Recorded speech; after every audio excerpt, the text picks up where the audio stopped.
Hello student, आपका हमारे इस क्लास 12 की केमिस्ट्री क्लास में बहुत बहुत स्वागत है।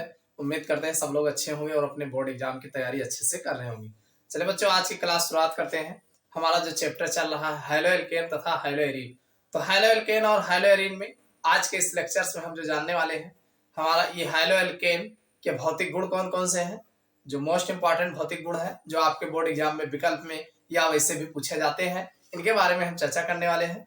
साथ में जो है इनके प्रमुख रासायनिक गुण जो होते हैं, जो आपके बोर्ड एग्जाम में क्या होता है, जब कैसे प्राप्त करोगे, या जो है प्रमुख रासायनिक गुण इनके जो आपके बोर्ड एग्जाम में पूछे गए हैं उनकी हम चर्चा करने वाले हैं। आप लोग वीडियो के अंत तक बने रहिएगा, देखना अभी तुरंत तैयार हो जाएगा, इसको आपको बार बार पढ़ने की आवश्यकता नहीं पड़ेगी। तो चलिए बच्चों शुरू करते हैं। सबसे पहले हम बात करते हैं कि जो हमारा हैलो एल्केन होता है, इनके प्रमुख भौतिक गुण कौन कौन से हैं। तो सबसे पहले अगर हम इनके भौतिक गुणों की बात करें तो भाई CH3, देखो एक चीज जान लो, जैसे कम कार्बन वाले जो हैलो एल्केन होते हैं, जैसे आपका CH3Cl है, CH3Br है, तो ये भाई Cl और Br ये कम अणुभार, भाई कम एक ही कार्बन है, तथा C2H5Cl ये तीन आपको ध्यान देना है। कौन कौन? CH3Cl, CH3Br और C2H5Cl ये तीन ऐसे हैं जो कमरे के ताप पर गैस है। कैसे होते हैं? ये रूम टेम्परेचर पर यानी 35 डिग्री सेल्सियस पर, 25 डिग्री सेल्सियस पर ये कैसे होते हैं? गैस अवस्था में होते हैं। बाकी शेष सभी C18 तक के सदस्य यौगिक जो होते हैं द्रव अवस्था में होते हैं, यानी CH3Cl, CH3Br, C2H5Cl ये कमरे के ताप पर गैस है। बाकी C18 तक के जितने भी सदस्य होंगे सब द्रव अवस्था में होते हैं, द्रव अवस्था में, जबकि उच्च सदस्य रंगीन ठोस और C18 के आगे के जितने भी सदस्य होंगे कौन? हैलो एल्केन, वो सब जो है ठोस अवस्था में होते हैं। समझ में आई बात कि नहीं? तीन गैस है, बाकी C18 तक के द्रव है, बाकी उसके आगे के उच्च सदस्य जो होते हैं 18 के आगे वाले वो ठोस होते हैं। समझ में आ गई बात? पहली बात। दूसरी बात यह है कि समान एल्किल समूह वाले हैलोजनों का अणुभार बढ़ने से इनका क्वथनांक बढ़ जाता है। कहने का मतलब भाई समान मतलब RI, RBr, RCl। आप देख रहे हैं R की वैल्यू सेम है, तो अगर R की वैल्यू सेम है तो जिनका अणुभार ज्यादा होगा, आपके दिमाग में एक चीज फीड हो जाना चाहिए, जो हमारा हैलो एल्केन है अगर अणुभार ज्यादा होगा तो इनके जो है क्वथनांक अधिक होंगे। बस। तो यहाँ पर RI है भाई, RCl, RBr के अपेक्षा RI का ज्यादा क्वथनांक होगा, तो इसका अणुभार ज्यादा होगा, इसका क्वथनांक अधिक होगा, फिर इससे कम इसका होगा, सबसे कम इसका होगा। इसी तरीके से समान हाइड्रोजनों के लिए मान लीजिए एक ही टाइप का हाइड्रोजन लगा हो तो अणुभार कहे तो ज्यादा होगा, एल्किल समूह ज्यादा हो जाएगा। जब समान हाइड्रोजनों के लिए तो जिनमें एल्किल समूह अधिक होगा वही जो है हमारा जो है क्वथनांक उसका अधिक होगा। तो कहने मतलब समान हाइड्रोजनों के लिए एल्किल समूह का अणुभार बढ़ने के साथ एल्किल हैलाइडों का क्वथनांक बढ़ता है। भाई देखो यहाँ CH3I लिखा है, CH3CH2I लिखा है, तो इससे ज्यादा इसका अणुभार होगा, तो जिसका अणुभार ज्यादा होगा उसका क्वथनांक अधिक होगा। तीसरी कंडीशन से है कि एल्किल हैलाइडों के शाखाकरण के साथ क्वथनांक घटता है, मतलब जितने ज्यादा ब्रांच होगा उतने उसका अणुभार कम होगा। तो नॉर्मल वाला देखो सबसे ज्यादा इसका अणुभार है, कार्बन संख्या वही है, क्लोरीन वही लगा है, सब कुछ वही है, बस इसमें कोई ब्रांच नहीं है तो इसका अणुभार सबसे ज्यादा, क्वथनांक ज्यादा होगा। और इसमें एक ब्रांच लगा है तो इसका क्वथनांक उससे कम होगा, और ये तीन ब्रांच लगे हैं तो इसका क्वथनांक सबसे कम होगा। यानी जितना ज्यादा शाखाकरण होगा उतने कम क्वथनांक उसका देखने को मिलेगा। तो ये क्वथनांक की बात समझ में आ गई। अब एक बात और ध्यान में रखना, क्या ध्यान रखना कि सभी एल्किल हैलाइड जल में आ विलय है। भाई ये कार्बनिक यौगिक है ना, तो कार्बनिक यौगिक जल में काहे को घुलेगा? जल में जो घुलते हैं वही घुलते हैं, सब थोड़ी घुलते हैं।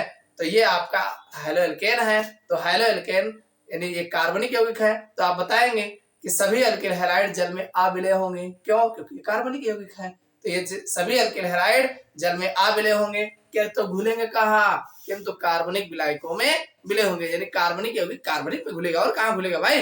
कार्बनिक विलायकों में विलय होंगे। समझ में आई बात? तो ये प्रमुख इसके भौतिक गुण है जो आपके बोर्ड एग्जाम में विकल्प में या वैसे भी पूछे गए हैं और पूछे जाते हैं। तो इसको आप एक बार पढ़ लीजिएगा, समझ में आ गया होगा। चलिए अब इनके हम प्रमुख रासायनिक गुण को भी देख लेते हैं। देखो बच्चों, अगर हम बात करें हैलो एल्केन के रासायनिक गुण, तो हैलो एल्केन के जो प्रमुख रासायनिक गुण है, देखो रासायनिक गुण ऐसे तो आपके एग्जाम में पूछा भी जा सकता है कि प्रमुख रासायनिक गुण की विवेचना कीजिए, या आपसे जो है क्या होता है जब, कैसे प्राप्त करोगे, इस टाइप में भी यही सब रिएक्शन पूछे जाते हैं। तो रिएक्शन अगर आपको पता है तो आप बना ले जाओगे, उसमें कोई दिक्कत नहीं है। लेकिन अब रिएक्शनों में नहीं पता होगा तो कहां से बना लोगे? तो रिएक्शन पता होना चाहिए। इसके लिए आप इसके रासायनिक गुण देख लीजिए, जो इंपॉर्टेंट मुझे नजर आ रहा है उनको हम आपको बताते हैं। तो इससे आपको अगर मान लीजिए एग्जाम में रासायनिक गुण पूछता है तब आप रासायनिक गुण के हिसाब से लिखिए, नहीं पूछता है तो क्या होता है जब कैसे प्राप्त करोगे, इन सब में तो काम आएगा ही। तो एक चीज याद रखना, जो हमारे हाइलो एल्केन होते हैं, कौन? अरे एल्किल हैलाइड जिसे बोलते हो वही तो हाइलो एल्केन है। तो जो हमारे एल्किल हैलाइड होते हैं, इनको हम, इनके जो रासायनिक गुण है, इसको 4 कैटेगरी में डिवाइड करके पढ़ते हैं। कितने कैटेगरी में? 4 कैटेगरी में डिवाइड करके पढ़ते हैं। चारों कैटेगरी याद कर लीजिए, 4 रिएक्शन खुद से तैयार हो जाएगा। और 4-5 रिएक्शन तो आपको याद करना है, और कहाँ ज्यादा याद करना है। तो सबसे पहला है नाभिक स्नेही प्रतिस्थापन अभिक्रिया। कौन सी? नाभिक स्नेही प्रतिस्थापन अभिक्रिया, यानी नाभिक के प्रति जो स्नेह रखते हो और अदला बदली की अभिक्रिया करते हो, एक यानी उनमें से इनमें मिल जाएगा, इसमें से उसमें मिल जाएगा। तो इस तरीके की अभिक्रिया नाभिक स्नेही प्रतिस्थापन अभिक्रिया। तो इसको हम अभी बात करेंगे, चर्चा करेंगे। एक टाइप की अभिक्रिया तो ये मिलेगी। दूसरे टाइप का जो है बीटा निराकरण अभिक्रिया, मतलब इलिमिनेशन रिएक्शन, निराकरण अभिक्रिया, यानी जो हमारा हाइलो एल्केन है उसमें से कुछ ना कुछ निकल जाए, तो इसे बोलते हैं एलिमिनेशन रिएक्शन। अब बीटा कहा गया मतलब अल्फा और बीटा दोनों निकलेंगे, तो इसीलिए बीटा एलिमिनेशन रिएक्शन कहा गया। समझ में आए दूसरे टाइप की अभिक्रिया। तीसरे टाइप की अभिक्रिया जो देखने को मिलेगा, धातुओं के साथ अभिक्रिया, मतलब हाइलो एल्केन जो होता है ये मेटल के साथ रिएक्शन करता है, धातुओं के साथ अभिक्रिया करता है। कैसे करता है अभी देखते हैं। और अगला है अपचयन रिडक्शन अभिक्रिया, यानी हाइलो एल्केन जो होता है ये कुछ जो है रिडक्शन अभिक्रियाएं भी देता है, यानी अपचयन अभिक्रिया भी कर। अपचयन अभिक्रिया मतलब हाइड्रोजन ऐड होगा, जहां हाइड्रोजन ऐड होता है वही तो अपचयन अभिक्रिया होती है। इसको भी अभी देखेंगे। तो ये 4 प्रकार के अभिक्रियाएं जो है ये आपके हाइलो एल्केन या एल्किल हैलाइड के देखने को मिलते हैं। चलिए बारी बारी चारों को देख लेते। देखो भाई, अगर हम बात करें सबसे पहले अभिक्रिया के, तो नाभिक स्नेही प्रतिस्थापन अभिक्रिया। तो नाभिक स्नेही प्रतिस्थापन अभिक्रिया में कई अभिक्रियाएं हैं, तो बहुत अभिक्रिया दिया गया है, तो बहुत नहीं पढ़ना है। जो आपके बोर्ड एग्जाम में पूछा गया है 1-2 बार, उन्हीं की हम चर्चा करेंगे। तो सबसे पहले अभिक्रिया जो आपसे पूछा गया है, जलीय क्षार या नम सिल्वर ऑक्साइड के साथ अभिक्रिया। जलीय क्षार या नम सिल्वर ऑक्साइड के साथ अभिक्रिया, सबसे पहले अभिक्रिया हम इसी की बात करने वाले हैं। यानी जलीय क्षार आप जानते हैं NaOH KOH, यही तो जलीय क्षार है। और किस पर अभिक्रिया कराने जा रहे हो? एल्किल हैलाइड पर कराने जा रहे हैं। किस पर? Alkyl halide. तो एल्किल हैलाइड का फार्मूला क्या है भाई? RX होता है। क्या होता है? RX। यही तो हाइलो एल्केन है, यही तो एल्किल हैलाइड है। तो अगर RX पर हम NaOH की अभिक्रिया कराए चाहे KOH, कैसा लेंगे? ध्यान रखना, जलीय लेना है। कैसे लेना है? जलीय। जलीय और अल्कोहलीय में जमीन आसमान का अंतर है, तो आप लेंगे जलीय। और जब जलीय लेंगे तो एक बात आप जानते हो। क्या बात जानते हो भाई? अरे ये वाला पॉजिटिव होगा ना, आपको पता है NaOH को जब तोड़ोगे तो Na+4 और OH निगेटिव चार्ज टूटेगा, आपको अच्छे से पता है। तो ये नहीं जानत हो, इनको तो नहीं जानते, लेकिन इनका जानत है निगेटिव चार्ज होते हैं। X वाला निगेटिव नहीं होता है, अरे ClBr निगेटिव में होता है, ठीक है। तो इनके बगलिया एक हुआ और कोनो मियर नहीं है, पॉजिटिव नहीं है। अरे 2 जने लिखा, एक जने निगेटिव बनाया डालो, देखो जने पॉजिटिव नहीं होगा, आराम से हो जाएगा। तो कुछ मत करो, इनका पॉजिटिव इनका निगेटिव इकट्ठा कर दो, जो बचे उनका जोड़ लियो। समझ में आएगा नहीं? तो बस क्या बचा? R और OH, ये पॉजिटिव ये निगेटिव, ये पॉजिटिव ये निगेटिव, तो बन जाएगा ROH। और दूसरा क्या बन गया? NaX। ये आपका अल्कोहल है भाई। कौन है? अल्कोहल है। और सोडियम हाइलाइड ये है। कौन है? Sodium halide. और लेहे का हो? एल्किल हैलाइड है, ये है एल्किल हैलाइड। समझ में आ गई? अब जैसे ना समझ में आवे तो ऐसा लिख सकते हो, जैसे CH3 CH2 X की जगह पे Cl ले लो, नहीं Br ले लो, और NaOH की जगह आपकी हम KOH ले लीता है। ऐसा है, जलीय वाला ले हन, अल्कोहलीय नहीं ले हन, नहीं गलती कर लो। ये है एथिल ब्रोमाइड। कौन है? Ethyl bromide. और ध्यान सुनो, अभी बताया ना, इसका पॉजिटिव और इसका नेगेटिव निकल जाएगा, तो बचा क्या? बचा यही है भाई, CH3 CH2 और OH और प्लस NaBr। टिकावा एथिल अल्कोहल है, एथिल अल्कोहल और सोडियम ब्रोमाइड। तो समझ में आ गई होगी बात। कि जब हम हेलोकेन पर NaOH या KOH की जलीय अभिक्रिया कराते हैं तो हमें अल्कोहल प्राप्त होता है। क्या बनता है? अल्कोहल प्राप्त होता है। हो जाएगा ना, कोई दिक्कत तो नहीं? लिख लोगे? नहीं लिख लोगे? आराम से लिख लोगे कि एल्किल हैलाइड सोडियम हाइड्रोक्साइड के जलीय विलयन के साथ अभिक्रिया करता है तो अल्कोहल बनाता है। हो जाएगा ना, बड़ा आसान। अब इसी में एक और दिया था Ag2O, नम लगाए हैं Ag2O के साथ अभिक्रिया, देख लियो। तो जैसे मान लो ये आपका है CH3 CH2OH, OH नहीं भाई, Br हेलोकेन से करा रहे हो ना, चलो Br ले लेते। और नम Ag2O, नम का मतलब पानी रहा है, तो H2O प्लस ये Ag2O प्लस H2O। तो ध्यान सुनो, ये दूसरे खुद अपन कुछ कहले हैं, क्या कहले हैं, ये Ag2 है ना, ये Ag2 हो जाएगा। और सुनो, एक OH मिला दी जाए तो दूसरी OH भी तो हो जाएगा। अरे HOH हुआ था ना, H2O का मतलब क्या हुआ? HOH हुआ, और HOH में एक O इनके बगलिया रख दीजिए तो दूसरी OH बनेगा और दो AgOH हो गया। समझ में आया कि नहीं? तो अब जब दो पार्टिकल होएगा तो इन्होंने दो बना दियो, और समझ में आया कि नहीं? और जब दो बनेगा तो दो Ag दो Br निकल जाए, दो OH लगा दीजिए तो सीधा सीधा दो पार्टिकल CH3 CH2OH और प्लस 2 Ag वही तो बने, और का अंतर बन जाए।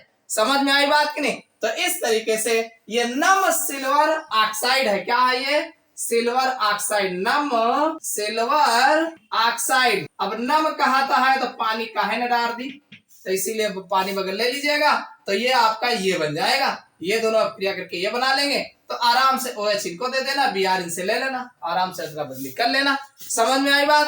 तो ये आपका क्या है? नाभिक स्नेही प्रतिस्थापन अभिक्रिया के अंतर्गत आते हैं। मोस्ट इंपॉर्टेंट है, जाने रहना। चलो दूसरा भी देखते हैं भाई। अगला रिएक्शन इसी में है धातु एल्कोक्साइड से। किसके साथ अभिक्रिया? धातु एल्कोक्साइड। अभी धातु एल्कोक्साइड का हुआ है, धातु एल्कोक्साइड अभी हम बताते हैं कौन है, और किस पर अभिक्रिया करा रहे हैं? एल्किल हैलाइड पर। तो पहले एल्किल हैलाइड का फार्मूला लिख लो, RX। धातु एल्कोक्साइड जो होता है RONA होता है। क्या होता है? RONA। इसे बोलते हैं सोडियम एल्कोक्साइड। इसका नाम क्या है? Sodium alkoxide. इसी को कहा गया धातु एल्कोक्साइड। समझ में आया कि नहीं? किसी भी धातु एल्कोक्साइड जैसे CH3ONA sodium methoxide, C2H5ONA sodium methoxide, यहाँ Na की जगह K भी हो सकता है। समझ में आया कि नहीं? तो इसे बोलते हैं धातु एल्कोक्साइड। तो इन्हों के साथ अभिक्रिया करा लो। कैसे करो वो देखो, ये आपका पॉजिटिव होगा तो ये नेगेटिव होगा, आराम से निकल के चले जाएंगे, ये NaX बना के चले जाएंगे ना, तो बचेगा क्या? बचेगा कुछ नहीं, RO, R बन जाएगा। और अगर मान लो इनका हम R डैश लिखे हुए तो RO R डैश बन जाएगा, और क्या बनेगा भाई? समझ में आई बात कि नहीं? तो ये आपका बन जाएगा RO R डैश और प्लस NaX। नहीं समझ में आया? नहीं समझ में आया दूसरा देख लियो। जैसे मान लो CH3 CH2, यहाँ पे Cl ले लेना, और इसी को आप जो है CH3 CH2O Na ले लेना। इसका नाम है सोडियम एथॉक्साइड। क्या नाम है? Sodium ethoxide. नाम याद रखना भाई। और यह है एथिल क्लोराइड। कौन है? Ethyl chloride. अब इन दोनों की अभिक्रिया कराओगे, इनका वाला पॉजिटिव इनका वाला निगेटिव, निकाल दो, बाकी ऐसे घुमा के लगा दो, तो ये हो जाएगा CH3 CH2O। ये तरह है, ये है, इनका घुमा के इधर रख दियो, CH2 CH3 प्लस Na और Cl का जाए दियो भाई।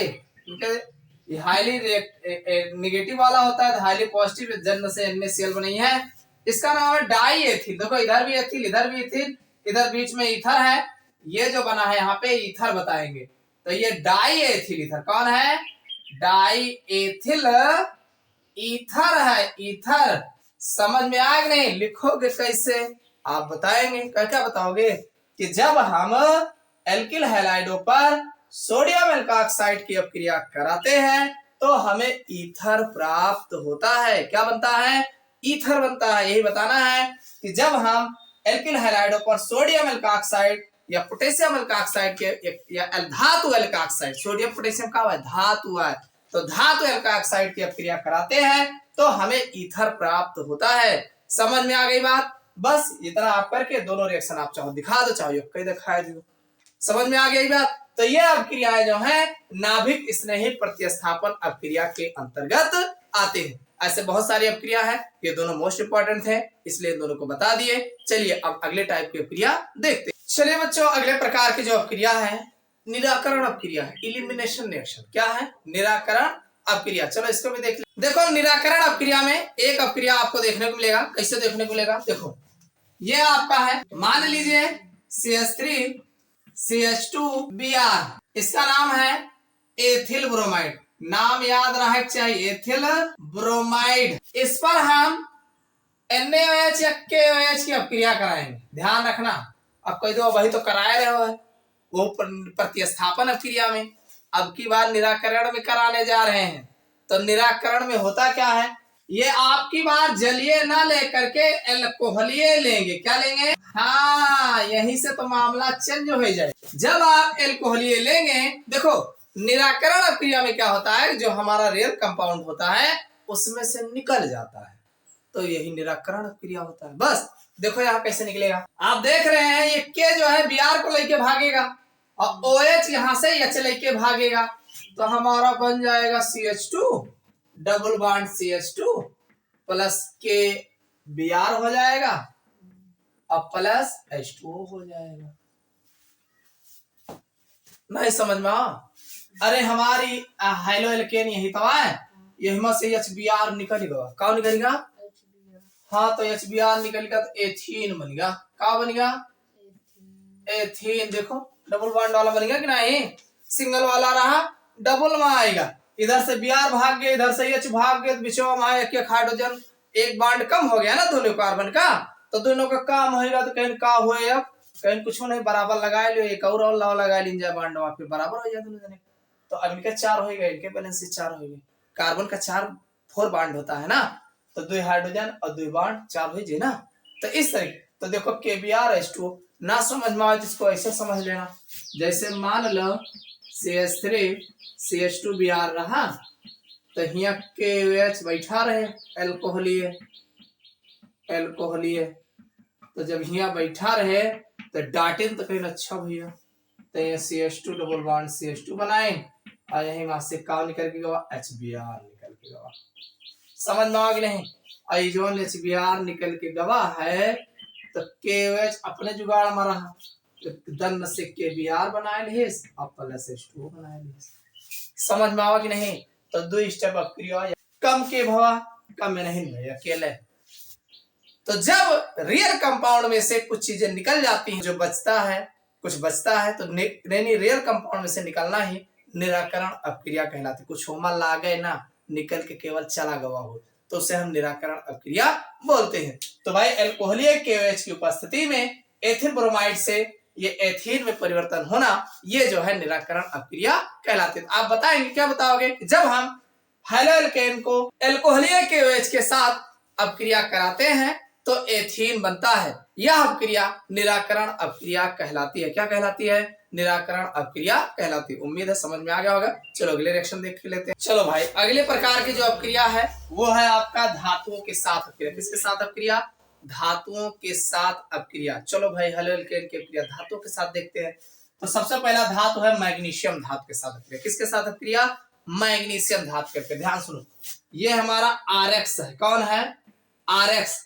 इस पर अपक्रिया कराएंगे Mg धातु। अब कब कराओगे? शुष्क ईथर के उपस्थिति में, और गर्म कर देंगे। शुष्क ईथरीय माध्यम में कराएंगे तो का बने? कुछ बने ना, यही जुड़ जाए बस। तो ये बन जाएगा RMgX। का बनेगा? ये है ग्रिग्नार्ड रेजेंट। का है? ग्रिग्नार्ड अभिकर्मक रिएजेंट, मोस्ट इंपॉर्टेंट है ये। और ये है एल्किल हैलाइड। एल्किल हैलाइड ये है मैग्नीशियम धातु। मैग्नीशियम चल धातु है, धातु मैग्नीशियम धातु। लिख लो भाई, मैग्नीशियम धातु। आप बताओगे कि जब हम एल्किल हैलाइड के पर मैग्नीशियम धातु की अपक्रिया कराते हैं शुष्क ईथरीय माध्यम में। कौन माध्यम में? शुष्क ईथरीय माध्यम में। तो हमें ग्रिग्नार्ड रिएजेंट प्राप्त होता है। क्या प्राप्त होता है? ग्रिग्नार्ड अभिकर्मक प्राप्त होता है। याद रखना, मोस्ट इंपॉर्टेंट। समझ में आया कि नहीं? ये ग्रिग्नार्ड अभिकर्मक जो होता है एक प्रकार का कार्बधात्विक यौगिक होता है। कौन सा यौगिक होता है? कार्बधात्विक यौगिक होता है। ध्यान रखना, ये ग्रिग्नार्ड एजेंट बनता है, बस इतना जाने रहना। तो ये आपका हो गया मैग्नीशियम के साथ अपक्रिया। अगला देख लेते हैं। अगला जो आपके बोर्ड एग्जाम में खूब पूछा गया है वो है जिंक के साथ अपक्रिया। किसके साथ अपक्रिया? जटन धातु के साथ अपक्रिया। चलो इनके साथ करा लेते हैं। देखो ये हमारा है Ri, एल्किल आयोडाइड बोलते हैं। क्या बोलते हैं? Alkyl iodide. आयोडाइड किसके साथ अपक्रिया कराओगे? जडन के साथ कराएंगे। और किसके साथ? तो जडन आई बन जाएगा। क्या बन जाएगा? जडन I2 बन जाएगा। जिंक के ऊपर 2 प्लस चार्ज होता है तो 2 निगेटिव ला चाहिए ना, तो एक बन जाएगा जडन I2। तो बचेगा का आर आर बच गई है और ये जडन I2 बनेगा। तो अब ये आर आर एल्केन है। कौन है? एल्केन। नहीं समझ में आवा? चलो ऐसे समझ लियो, जैसे ये है हमारा CH3I और ये आए जडन। तो अब ये जडन I2 बना ले तो CH3 कहाँ जाई है? दो जने, दोनों जने अपने में जुड़ जाए हैं। और जडन I2 ये है एथेन। क्या है ये? एथेन। Methyl iodide. क्या है ये? Methyl iodide. लिखोगे कैसे भाई? लिखना बड़ा आसान है कि जब हम मेथिल आयोडाइड या एल्किल आयोडाइड की अपक्रिया जिंक धातु के साथ कराते हैं तो हमें एल्केन प्राप्त होता है। क्या प्राप्त होता है? एल्केन। ये एल्केन तो है, एल्केन बनता है। आराम से रिएक्शन लिख के दिखा दो। समझ में आ गई बात? तो ये आपका धातुओं के साथ अपक्रिया है। इसी में एक अपक्रिया खूब पूछा जाता है, वुड्स अपक्रिया खूब पूछा जाता है, इसको भी जान लेते हैं। चलिए अगला रिएक्शन देखते हैं। मोस्ट इंपॉर्टेंट, मोस्ट इंपॉर्टेंट, खूब पूछा गया है आपके एग्जाम में। वुड्स रिएक्शन 3 बनते हैं, एक पहले जान लो, बाकी 2 बाद में बता देंगे। वुड्स रिएक्शन होते क्या है? ध्यान सुनिए। ये आपका हाइलो एल्केन है RX। इस पर हम Na सोडियम धातु की अपक्रिया करा देंगे। किस पर? RX पर। यानी ये दोनों RX इक्का है भाई, एल्किल हैलाइड है। कौन है? एल्किल हैलाइड है। और ये सोडियम मेटल है। कौन है? Sodium metal. कैसे अपक्रिया कराओगे? शुष्क ईथरीय माध्यम में। शुष्क ईथरीय माध्यम में गर्म करेंगे तो बड़ा आसान रिएक्शन है। का आसान है? ये 2 अन्य लहरावे 2 अक्स के साथ है, ये भाग जी है तो बचेगा R और R। क्या बचेगा? R और R बचे और प्लस 2 NaX। तो ये का एल्केन आया और का एल्केन है तो आप बताएंगे। क्या बताओगे? कि जब हम एल्किल हैलाइडों की अपक्रिया सोडियम धातु के साथ शुष्क ईथरीय माध्यम में कराते हैं तो हमें एल्केन प्राप्त होता है। यह अपक्रिया उर्ज अपक्रिया कहलाती। क्या कहलाती है? उर्ज अपक्रिया कहलाती। नाम से खूब पूछा गया है, नाम से नमोज बहुत पूछा जाता है। इसको ना समझ में आया तो ऐसे लिख सकते हो CH3I plus 2 Na plus I CH3 उल्टा करके लिख दो भाई। काहे का? कि NaI हम निकाल के देखोगे है ऐसे जाए तो ये बन जाएगा dry ether. Dry ether heat कर दियो तो NaI निकाल दे का बचे? CH3 बचे और प्लस 2 NaI। तो ये आपका हो जाएगा एथेन। क्या बन गया? एथेन।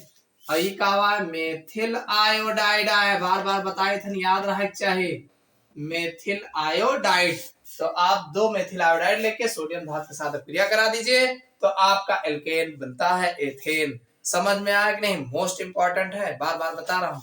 चलिए अगला देख लेते हैं। अगला जो इंपॉर्टेंट रिएक्शन है वो है अपचयन अपक्रिया। अपचयन अपक्रिया में क्या होता है? अरे नवजात हाइड्रोजन का ऐड होता है, जोड़ होता है, योग होता है, बस वही है अपचयन अपक्रिया। चलो करके दिखा। जैसे मान लो ये हमारा RX है, इस पर आप 2 हाइड्रोजन नेसेंट वाला लाइक जोड़ दियो तो जोड़बो तो एक RH बन जाए और दूसरा HX बन के चला जाए। तो RH क्या है? ये एल्केन है। RH हमारा एल्केन है, ये एल्किल हैलाइड है। एल्किल हैलाइड है। समझ में आई बात? अब समस्या इस बात की है ये नेसेंट हाइड्रोजन लाओगे कहां से? ये जो नवजात हाइड्रोजन लाए हो ये कहां से आए? तो इसको लाने के कई तरीके हैं, हम आपको बता देते हैं। और लिखना क्या है कि जब हम एल्किल हैलाइडों पर अपचयन अपक्रिया कराते हैं तो हमें एल्केन बनता है। क्या प्राप्त होता है? एल्केन प्राप्त होता है। ये आप लिखेंगे और आराम से इस रिएक्शन को दे दीजिएगा। मामला यहाँ पे आपको ध्यान देना है, ये नेसेंट हाइड्रोजन आया कहां से, तो चलो बताते हैं कहां से लाओ। सबसे पहला आप उपयोग कर सकते हो H2 के साथ जो है संक्रमण धातु। संक्रमण धात, अरे संक्रमण धातु में निकल भी हो सकत है, Fe भी हो सकत है, केहू का H2 के साथे लगा देबो तो आपका यहाँ से नेसेंट हाइड्रोजन मिल जाएगा। दूसरा आप उपयोग कर सकते हैं Zn के साथ C2H5OH। C2H5ON Zn बना लेगा तो H निकल के खुद आ गए हैं। तीसरा आप उपयोग कर सकते हो Zn के साथ HCl। Zn Cl2 बना ले, हाइड्रोजन खींच काट के बहरे आ गई हैं। और चौथा आप यूज कर सकते हो Na और C2H5OH, यानी Na के साथ C2H5 लोगे, C2H5ONA बन जाए तो यहाँ से H निकल के आ जाएगा। चौथा आप हो गया। पांचवा आप यूज कर सकते हो Sn के साथ HCl। SnCl2 बना ले तो यहाँ हाइड्रोजन निकल के बहरे आ गए हैं। और अगला आप यूज कर सकते हो रेडपी के साथ HI। लाल फास्फोरस के उपस्थिति में HI का क्रिया कराओगे तो यहाँ आपका नेसेंट हाइड्रोजन मिल जाएगा। अगला आप यूज कर सकते हो जो मोस्ट इंपॉर्टेंट है LiAlH4। लियो जितना हाइड्रोजन मन कहा उतना लियो। तो ये लिथियम एल्यूमिनियम हाइड्राइड भी आपको अपचायक की तरीके से प्रयोग किए जाते हैं। तो ये सब आपको नेसेंट हाइड्रोजन आपको देने वाले हैं। तो ये आपके अपचयन अपक्रिया में अक्सर जो है अपचायक के रूप में प्रयोग किए जाते हैं। तो उम्मीद करता हूं सारे रिएक्शन जितने भी हमने आपको बताए सब के सब इंपॉर्टेंट थे, सब आपके बोर्ड एग्जाम में किसी न किसी रूप में पूछे गए हैं, तो समझ में आ गया होगा। ये वीडियो आपको कैसा लगा कमेंट करके जरूर बताइएगा। वीडियो को लाइक न किया हो लाइक कर दीजिएगा। फिर मिलते हैं अगले क्लास में किसी नए टॉपिक के साथ।